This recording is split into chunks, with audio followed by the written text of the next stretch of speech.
Hello. Alright, so this is part 3 of The Consensus of Christ's Ancient Church and the Doctrines of the Protestant Reformation by Thomas S. Jeretich. Rough draft of September 1730, 2023. And this basically Orthodox Christianity contrasted with Roman Catholicism and Protestantism using history, basically. All right, ideological underpinnings of the Reformation. The iconoclastic or desacralization or anti-sacramental prejudices at the heart of Protestantism have been commented on by numerous theologians, philosophers, historians, social scientists of various disciplines, economists, sociologists, psychologists, and even biologists and international relations experts. James Kurth is both a Protestant thinker, specifically a Presbyterian intellectual, and also an academic expert in international relations. Kurth summarized the foundational Protestant characteristic as follows, quote, "All religions are unique, but Protestantism is more unique than all others. No other is so critical of hierarchy and community, or of the traditions and customs that go with them. At its doctrinal base, Protestantism is anti-hierarchy and anti-community," end quote. And the footnote of that is James Kurth, The Protestant Reformation and American Foreign Policy, end quote. Or that's the title of the book, of the writing. Orbis 42.2, spring 1998, 225. See also Paul Edward Gottfried, Multiculturalism and the Politics of Guilt, Toward a Secular Theocracy, Columbia, Missouri, University of Missouri Press, 2002, and Paul Edward Gottfried, Thinking About Secularisms, The World and I, July 1999, 320 through 329. All right. Try to ignore my screaming kids playing outside with the neighbor kids. Sorry about that. All right. Several of the most respected experts in the world on Protestant history have reached similar conclusions. Eamon Duffy is a former president of Magdalen College and now emeritus professor of the history of Christianity at the University of Cambridge. He summed up this Protestant tendency in one short sentence, quote, "Iconoclasm was the central sacrament of the Reform," end quote. And this footnote is Eamon Duffy, The Stripping of the Altars, Traditional Religion in England, New Haven, Yale University Press, 1992, page 480. See also James G. Clark, The Dissolution of the Monasteries, A New History, New Haven, Yale University Press, 2021, PBED 2022.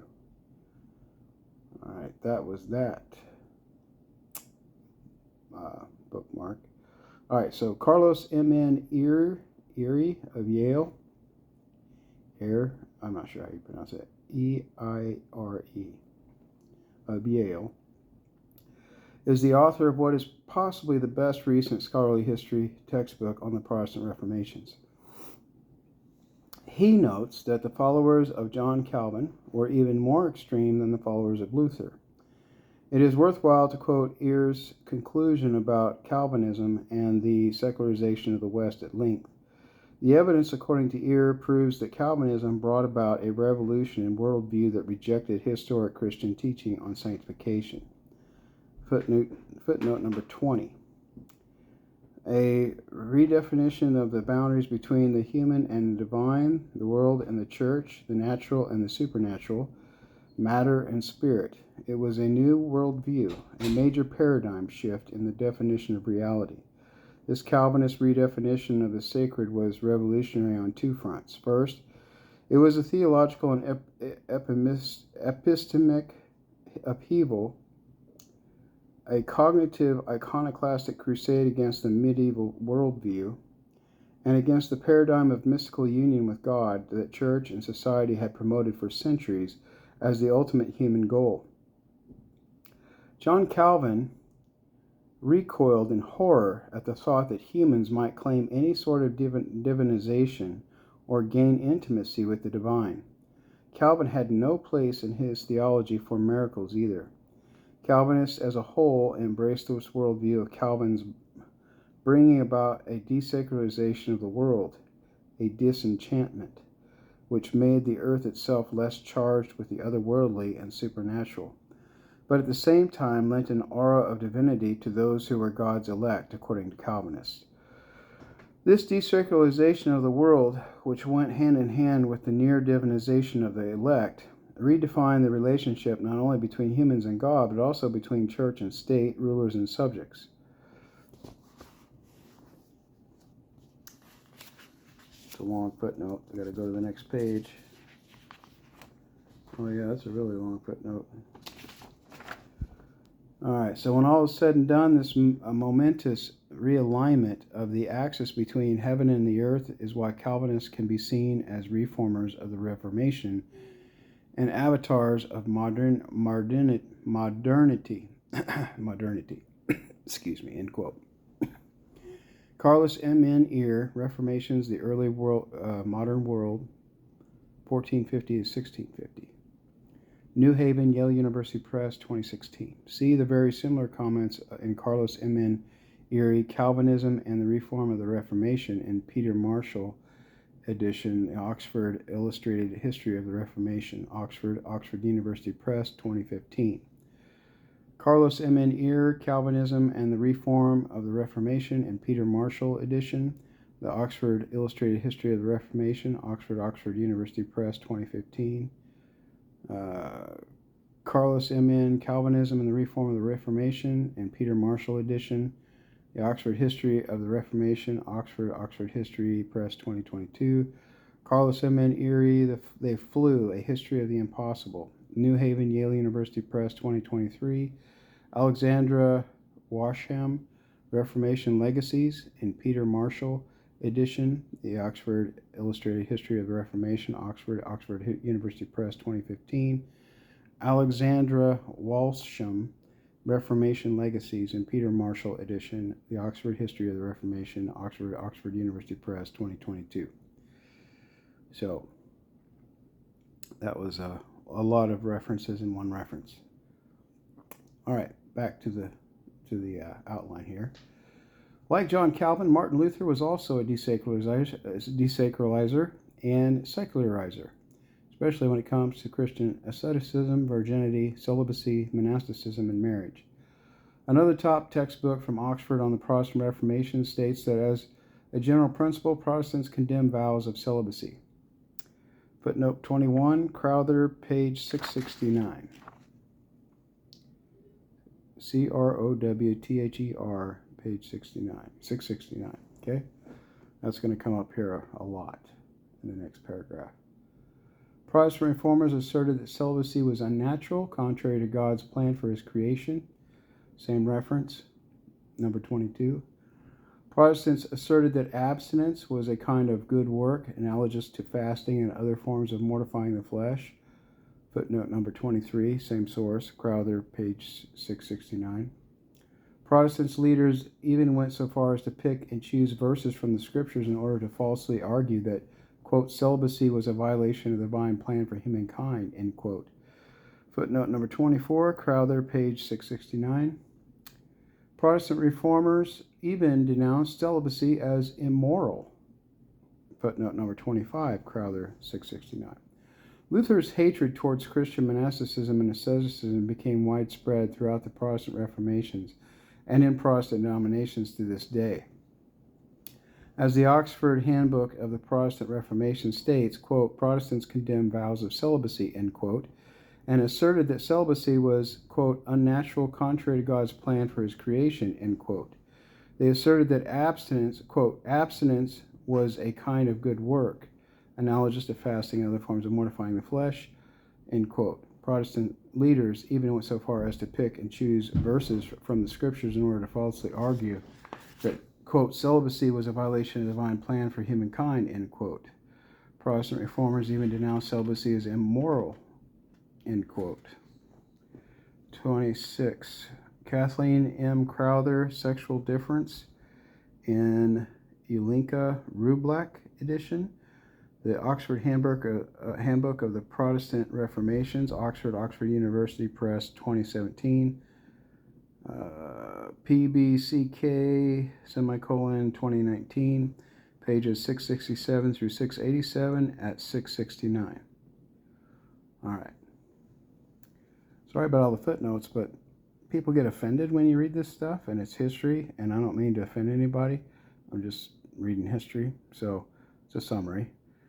So these footnotes allow you to go look it up yourself. All right, so Protestant anti-asceticism, and in some cases outright immorality, is, of course, completely contrary to the clear teachings of the New Testament. A small portion of the massive evidence for asceticism in the New Testament is summarized in two of my favorite theological articles of all time. The first is by Father Georgios Florovsky. Quote, "The ascetic ideal and the New Testament, a critique of the theology of the Reformation," end quote. I guess that's the title of his work. And the second is by Metropolitan Ephraim of Boston, quote, "The Church's most ascetical book," end quote. Both of which are easily available online. Footnote number 27, Father George Florovsky, "The Ascetic Ideal in the New Testament, a critique of the theology of the Reformation," end quote, is at https://the-ascetic-ideal-and-new-testament/. Yeah, you have to slow that down and listen to that again and write it down. All right, and then Metropolitan Ephraim of Boston, quote, "The Church's most ascetical book," end quote, "The Holy Orthodox Church in North America," which is at http://www.homb.org/p/publications.html at https://drive.google.com/open?id = 0b lowercase z jk lowercase r dvzp lowercase wcv uppercase t lowercase md uppercase rwfnk lowercase cng4 uppercase s and lowercase nc, period. I'm sorry to read all that, but that, if you're going to find it, that's where you're going to find it. All right, so the ancient Greek Christian Bible uses many different nouns and verbs that can refer to the passions of fallen human nature. Did I skip something? Yes, I did. All right, so I read you footnote number 27, which was all those references. So let's continue. Many Protestants believe that fasting, asceticism, actively pursuing the acquisition of virtues, and actively struggling against mortifying the passions and vices is a quote-unquote later development after the New Testament with the, quote, "rise of asceticism," end quote. This is also completely contrary to the evidence. The ancient Greek Christian Bible uses many different nouns and verbs that can refer to the passions of the fallen human nature. And they give you a list of them in Greek, which I cannot read, but they're basically things like desire, lust, and all that stuff.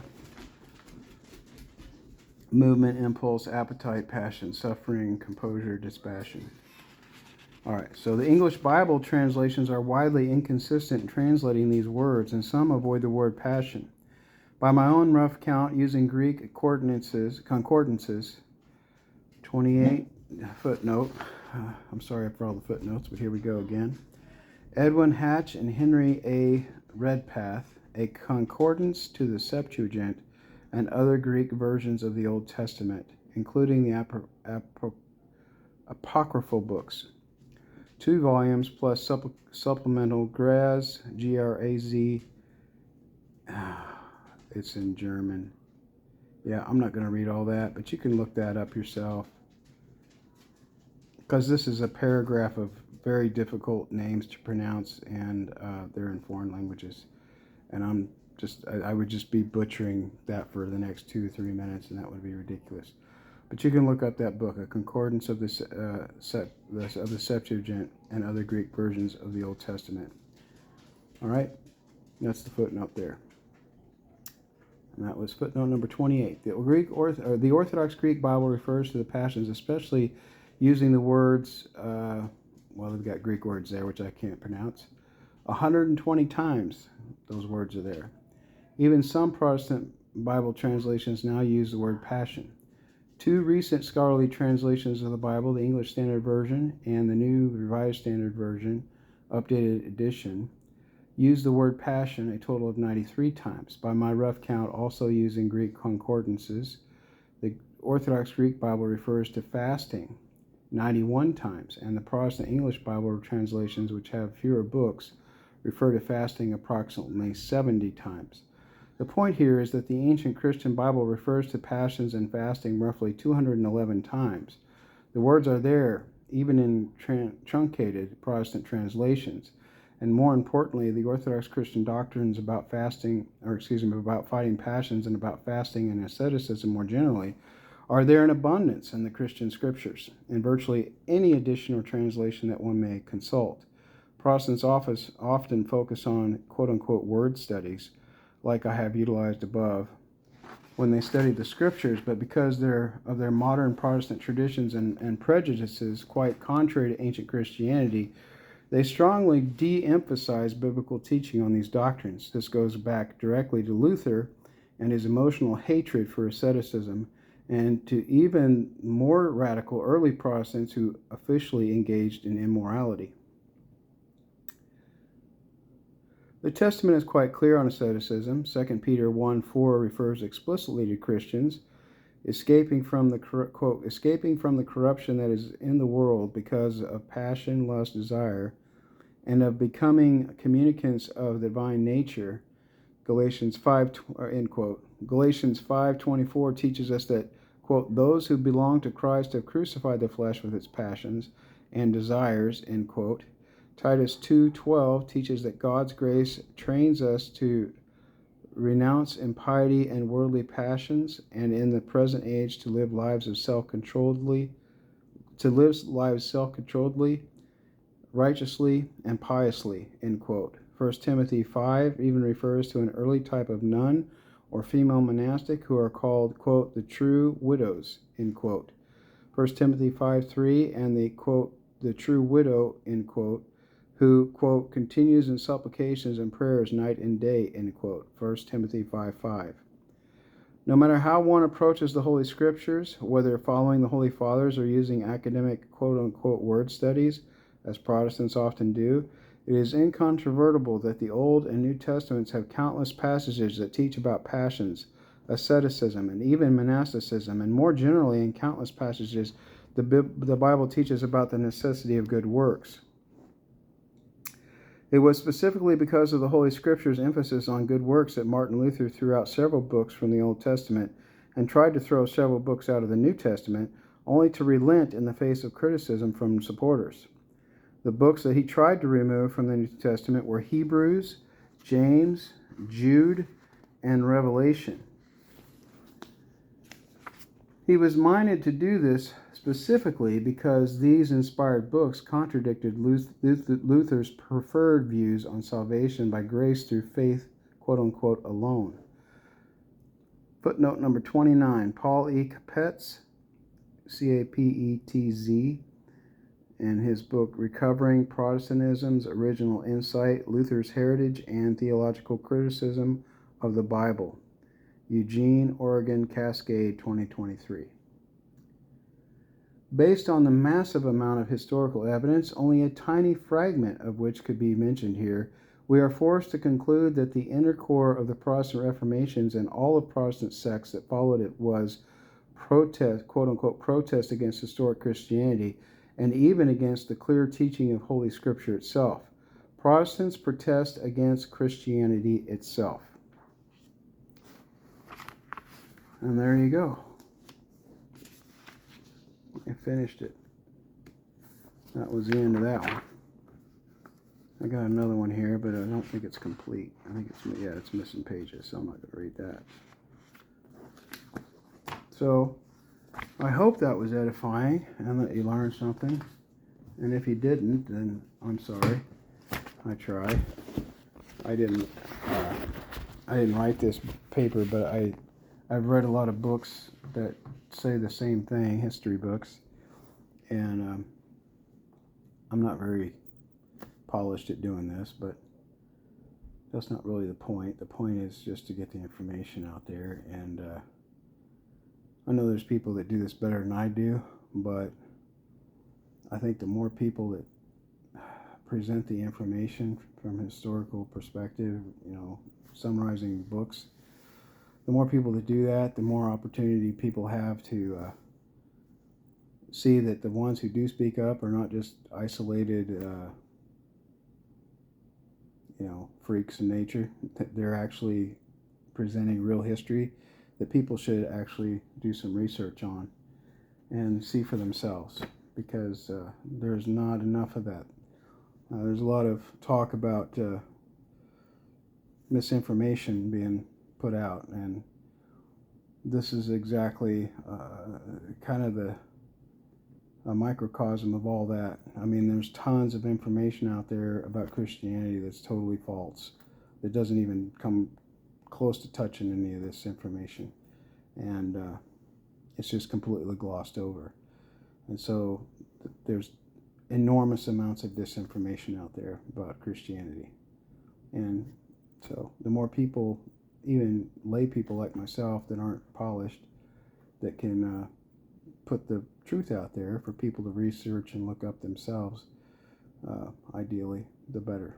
So pray for me, a sinner. I'm struggling to live this Christianity, Orthodoxy, and I do a horrible job at it, so I need prayers, and I'm continuing to struggle to grow. God bless. Over and out.